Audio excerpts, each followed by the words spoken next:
महात्मा इमली के पेड़ के नीचे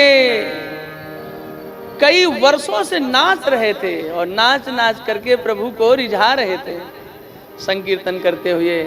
भगवत प्रेमियों, परमात्मा नहीं आए। एक दिन देवर्षि नारद जी आ गए और नारद जी ने आकर के पूछा, महात्मन क्यों इतनी जोर जोर से नाच रहे हो?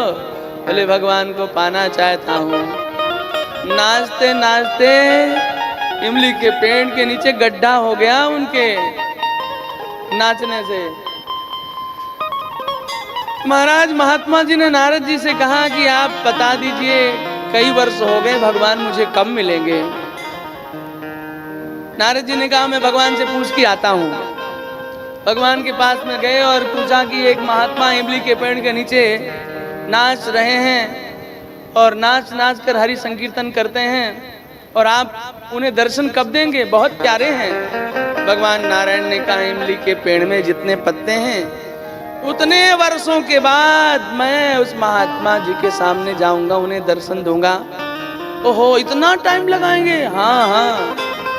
महाराज महात्मा जी के समीप में जैसे ही नारद जी आए और नारद जी ने कहा, भगवान ने कहा है इमली के पेड़ में जितने पत्ते हैं उतने वर्षों के बाद दर्शन देंगे। महात्मा जी तुरंत भाव में इतने डूबे कि भगवान ने कहा है कि मैं दर्शन दूंगा, और जोर जोर से पुकार पुकार करके नाचने लगे और उनकी भाव भंगिमा इतनी हो गई महाराज, चरम पर पहुंच गई। इतने भाव रस में डूबे कि भगवान को तुरंत ही उसी समय प्रकट होना पड़ा। महाराज भगवान का दर्शन करके महात्मा अतिशय आह्लादित हुए। नारद जी ने कहा आपने हमारी कमी करा दी, हमसे तो कह रहे थे कि इमली के पेड़ में जितने पत्ते हैं उतने वर्षों के बाद दर्शन दूंगा और आप तुरंत चले आए। बोले क्या करूं, पहले जिस भाव से कर रहा था तब उतना समय लग जाता, पर इसने अब तो पूरे आनंद के साथ नाच नाच करके मुझे पुकारा तो मुझे आना ही पड़ा।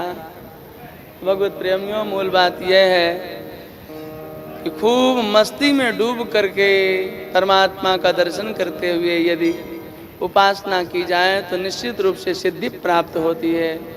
भगवान कृपा करते हैं।